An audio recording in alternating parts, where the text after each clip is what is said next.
Sex problem के लिए homeopathic medicine conium maculatum को कैसे इस्तेमाल करना चाहिए, आज हम लोग इस वीडियो में ये जानने वाले हैं। आप लोगों में से बहुत लोगों का ये सवाल था कि डॉक्टर साहब आपने कोनियम मैक से तो बहुत पेशेंट को सही किया है, हमने आपका केस वीडियो के माध्यम से देख भी चुके हैं, आपने एग्जाम्पल के तौर पर बताया भी है कि कोनियम मैक से कैसे आपका पेशेंट सही हो रहा है।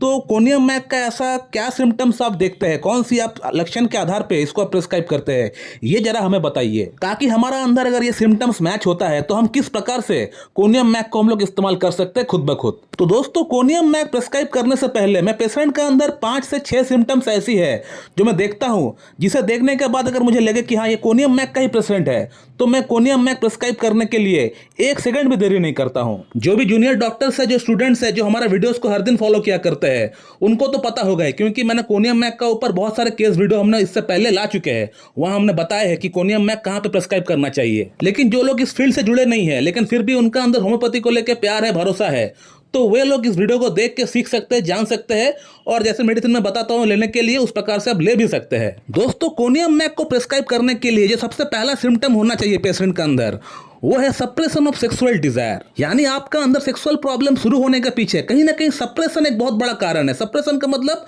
दबाव, आपने दबाया है सेक्सुअल डिजायर को, अपना मन के अंदर जो इच्छा है, जो नेचुरल एक फीलिंग होती है, उसको आपने दबाया है, सप्रेस किए है, और उस फीलिंग को दबाने के बाद अगर आपका अंदर सेक्सुअल प्रॉब्लम शुरू हुआ है, तब जाके हम लोग कोनियम मैक के बारे में सोचते हैं। तो एक इंसान अपना नेचुरल फीलिंग्स को, नेचुरल अर्ज को कब दबाएगा, क्या कारण हो सकता है दबाने का पीछे? तो कारण बहुत सारी हो सकता है, आपको समझना पड़ेगा, बीइंग अ डॉक्टर आपको समझना पड़ेगा कि कौन सा कारण कहां पे आप अप्लाई करेंगे। जब किसी बंदे का वाइफ अगर एक्सपायर हो जाता है, तो उस दौरान क्या होता है, उस बंदे के अंदर जो सेक्सुअल जो इच्छा होती है, जो अर्ज होती है, उसको दबाना पड़ता है, सप्रेस करना पड़ता है, क्योंकि उसका वाइफ चला गया है। अब वो सेक्स कहाँ पे करेगा? अब बहुत आदमी जो है कहीं बाहर जाके कर लेते हैं, कोई पार्टनर बना लेते हैं, लेकिन बहुत आदमी ऐसे भी है, उनको ईगो को हिट करता है, उनका डिग्निटी से अगेंस्ट में ये बात हो जाता है, तो वो लोग कहीं पे भी नहीं जाते हैं, तो वो अपना सेक्सुअल जो डिजायर है, जो अर्ज है, उसको दबाते हैं, सप्रेस करते हैं। और इसी प्रकार से दबाते दबाते एक ऐसा समय आ जाता है जहां उस बंदे की जो नेचुरल अर्ज है, जो नेचुरल फीलिंग है, वो पूरी तरह दब जाता है। वो बंदा फिर सोचता है कि मैं शादी करना चाहता हूं, अगला शादी करना चाहता हूं, लेकिन उस समय इस तरह से वो अपना फीलिंग्स को दबाते दबाते एक ऐसा कंडीशन अपना अंदर पैदा कर लिया कि उनका जो नेचुरल अर्ज है वो पूरी तरह दब चुका है, और नेचुरल अर्ज को दबने का कारण से जो इरेक्टाइल डिसफंक्शन की समस्या है, लिंग में तनाव की समस्या है, वो भी आना शुरू हो चुका है। और एक कंडीशन ऐसा भी देखा गया है कि हस्बैंड वाइफ में से किसी एक को बाहर जॉब के लिए जाना पड़ता है, या दोनों को ही बाहर जॉब के लिए जाना पड़ता है अलग अलग जगह पे, तो लॉन्ग डिस्टेंस होने के कारण से भी सेक्सुअल सप्रेशन हो जाता है, तो ये भी एक कारण हो सकता है। और एक कंडीशन ऐसा भी होता है, बहुत बच्चे, बहुत लड़के हस्तनाथुन तो करते हैं, लेकिन सीमन जब भी उनका बाहर निकलने वाला रहता है, तो उस समय वो अपना लिंग को रोक देते हैं, सप्रेशन कर देते हैं, उसको दबा देते हैं, सीमन को बाहर निकलने नहीं देते हैं, और ऐसा करते ही रहते हैं। 1 घंटा 2 घंटा कोई काम नहीं है, बैठ के ऐसा ही करते रहते हैं, पॉर्न देखते रहते हैं, और इसी प्रकार से इसी तरह से एक्टिविटी करते रहते हैं। लेकिन उनको ये नहीं पता कि इससे सेक्सुअल सप्रेशन हो रहा है। सप्रेशन होने के कारण से लिंग के अंदर जो नसें है वो डैमेज हो रहा है, वो खराब हो रहा है। वीनोजेनिक इरेक्टाइल डिसफंक्शन या वीनस लीकेज की एक बहुत बड़ी कारण है ये, तो ये भी एक सेक्सुअल सप्रेशन है। सीमन आपका बाहर निकलना चाहता है, लेकिन उसको आप दबा देते हो, तो ये भी एक सेक्सुअल सप्रेशन है। इस तरह एक्टिविटी करने के बाद अगर किसी को इरेक्टाइल डिसफंक्शन या सेक्सुअल प्रॉब्लम अगर उत्पन्न होता है, तब हम लोग कोनियम मैक के बारे में सोचते हैं। आज से कुछ ही दिन पहले हम लोग कोनियम मैक का ऊपर एक केस वीडियो अपलोड किए थे इस चैनल का ऊपर, जहां वो बंदा इसी तरह की एक्टिविटी किया करता था, सीमन जो है रोक दिया करता था। जैसे सीमन बाहर निकलने वाला रहता था हस्तनाथुन के क्रिया के दौरान, उसको वो रोक दिया करते थे, और ऐसा ही करते रहते थे। तो उस पेशेंट को भी हमने कोनियम मैक दिया था। कोनियम मैक देके कैसे उनके इरेक्टाइल डिसफंक्शन का प्रॉब्लम, प्रीमेच्योर इजैकुलेशन का प्रॉब्लम, बाकी तमाम समस्याएं को हमने कैसे ठीक किया, वो वीडियो मेरे चैनल पे मौजूद है, आप उसे जाकर देख सकते हैं। उस वीडियो का जो थंबनेल है मैं आपको दिखा देता हूं, यहाँ पे आप देख सकते हैं। तो दोस्तों, ये कुछ कारण है सप्रेशन ऑफ सेक्सुअल डिजायर की। इसके अलावा दोस्तों और भी 1-2 कारण हो सकता है। अगर कोई बंदा हस्तनाथुन बिल्कुल नहीं करता है, 6 महीना 8 महीना 1 साल हो गया है, हस्तनाथुन बिल्कुल नहीं किया है, तो वहां भी सप्रेशन ऑफ सेक्सुअल डिजायर हो सकता है। इसलिए हम लोग पेशेंट को कहते हैं कि आप लोग महीना में 1 या 2 बार हस्तनाथुन बिल्कुल करिए, बिल्कुल नॉर्मल है ये। और एक कंडीशन दोस्तों हो सकता है, अगर किसी बंदे का शादी बहुत लेट से हो रहा है, 30 ईयर्स 40 ईयर्स में शादी हो रहा है, और इस दौरान इस बंदे का कोई पार्टनर नहीं रहा होगा, तो वहां भी सप्रेशन ऑफ सेक्सुअल डिजायर हो सकता है। तो दोस्तों, कोनियम मैक प्रिस्क्राइब करने के लिए सप्रेशन ऑफ सेक्सुअल डिजायर होना बहुत जरूरी है, ये सिम्टम बहुत मस्ट है। तो जहां भी आपको इस तरह का कंडीशन देखने को मिले कि हस्बैंड वाइफ का अंदर बहुत डिस्टेंस है, दोनों बाहर जॉब करते हैं, या किसी का वाइफ एक्सपायर हो गया हो, या हो सकता है हस्बैंड आर्मी में जॉब करता है, या कोई ऐसा बंदा अगर आपको मिल गया हो जो बंदा सेक्सुअली अपने आप को अराउज तो करता है, लेकिन सीमन जब बाहर निकलने वाला रहता है, उस समय वो अपने आप को रोक दिया करता है, और यदि आपको कोई ऐसा बंदा अगर आपको दिख रहा है जिस बंदे का शादी काफी लेट से हुआ है या लेट से हो रहा है शादी, जिसका उम्र 36 ईयर्स 38 ईयर्स या 40 ईयर्स हो चुका है, अब उनको शादी हो रहा है और अब इनको तमाम समस्याएं हो रही है, तो कहीं ना कहीं उनका अंदर भी सेक्सुअल सप्रेशन हुआ है इतना लेट से शादी करने के कारण से, तो वहां भी हम लोग कोनियम मैक के बारे में एक बार जरूर सोच सकते हैं।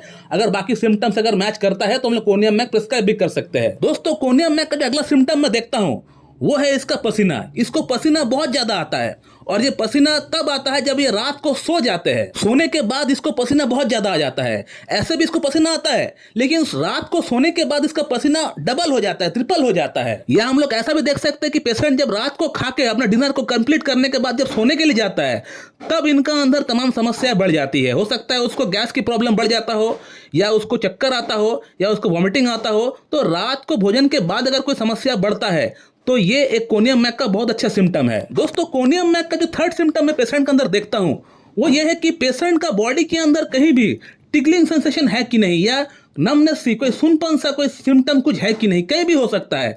इस प्रकार का कोई सिम्टम है कि नहीं। दोस्तों, कोनियम का जो मैं फोर्थ सिम्टम देखता हूं यह है कि इसका पेशेंट जो मेरे सामने बैठा है वो चिली पेशेंट है कि नहीं, यानी उसको ठंड से परेशानी होता है या नहीं। क्योंकि कोनियम मैक का जो पेशेंट होता है वो चिली पेशेंट होता है, उसको नहाना पसंद नहीं होता है सल्फर की तरह, और वो घर में रहना पसंद करता है। उसका अंदर मीठा खाने का शौक बहुत ज्यादा नहीं है, लाइकोपोडियम अर्जेंटम नाइट्रिकम की तरह, सल्फर की तरह मीठा खाने का शौक बहुत ज्यादा नहीं है। इसको थोड़ा सा सॉल्टी खाना अच्छा लगता है, थोड़ा सा नमक ऐड करते हैं खाने में, थोड़ा ग्रीन चिलीज खाते हैं, तो इस प्रकार से थोड़ा चटपटा खाना इनको अच्छा लगता है। मीठा का कुछ बहुत ज्यादा क्रेविंग नहीं है इसका अंदर। दोस्तों, इसका फिफ्थ सिम्टम के अंदर इसका मैं माइंड सिम्टम देखता हूँ। क्योंकि कोनियम मैक का जो पेशेंट होता है इसका मेमोरी बिल्कुल वीक होता है। हर तरह का हर एक एक्साइटमेंट से, कोई अच्छा चीज अगर हो रहा है, कोई अगर खुशी का कोई अगर लहर दौड़ रहा है, तो उससे भी इसको प्रॉब्लम हो जाता है। यानी अगर हम कहें कि पेशेंट को डिप्रेशन की प्रॉब्लम है तो गलत नहीं होगा। इसका पेशेंट को एंजाइटी बहुत ज्यादा होता है, डिप्रेशन बहुत ज्यादा होता है, स्ट्रेस बहुत ज्यादा होता है, छोटी सी बात को लेकर बहुत ज्यादा सोचता है। तो ये रहा कोनियम मैक का फिफ्थ सिम्टम, पांचवा सिम्टम। लेकिन ये सिम्टम सबके साथ होगा ऐसा नहीं। कोई पेशेंट अगर कोनियम मैक का एक्सट्रीम लेवल तक पहुंच गया है तभी जाके सबका अंदर होता है, ऐसा नहीं कि सभी कोई डिप्रेशन का अंदर होता है। तो इसका जो सिम्टम्स है ये पेशेंट टू पेशेंट वेरी करता है, कुछ पेशेंट में हो भी सकता है, कुछ पेशेंट में नहीं भी हो सकता है। तो ये जो फिफ्थ सिम्टम है इसको बहुत ज्यादा इंपॉर्टेंस देने की दरकार नहीं है। कोनियम मैक का जो सिक्स्थ सिम्टम हम लोग देखते हैं वो ये है कि पेशेंट का अंदर कोई चक्कर आने की समस्या है कि नहीं, वर्टिगो की समस्या है कि नहीं। और ये सिम्टम भी अगर हम लोग को मिलता है तो अच्छी बात है, अगर नहीं मिलता है तो कोई बात नहीं। कंपलसरी नहीं है कि सब कोनियम मैक के पेशेंट का अंदर चक्कर आएगा ही आएगा। अगर मिल जाता है तो सोने पे सुहागा है, अगर नहीं मिलता है तो भी हमको कोई ऐसा कंपलसरी नहीं है कि हमको मिलना ही है। स्टार्टिंग का 2 सिम्टम अगर मिल जाता है जो हमने बताया आपको, तो कोनियम मैक हम लोग प्रिस्क्राइब कर सकते हैं आंख बंद करके। अब सवाल ये आता है कि कोनियम मैक का सिम्टम्स अगर किसी के साथ मैच होता है तो वो बंदा किस प्रकार से उसको इस्तेमाल करे। तो कोनियम मैक को इस्तेमाल करने का जो सबसे सटीक तरीका है वो ये है कि कोनियम मैक 30 पोटेंसी में आप लेकर आइए और इसका 2 बूंद सुबह 2 बूंद शाम को आप लीजिए। इस प्रकार से आप इसको 6 दिन लीजिए, 6 डेज लीजिए, और 2 चम्मच पानी के साथ मिला के ही आप लीजिएगा कोनियम मैक 30। और 6 दिन कोनियम मैक लेने के बाद आप कम से कम 1 महीना इंतजार करिए, वेट करिए। आप देखिए कोनियम मैक आगे क्या आपको रिजल्ट दिला रहा है, कितना चेंजेस आपका अंदर हो रहा है।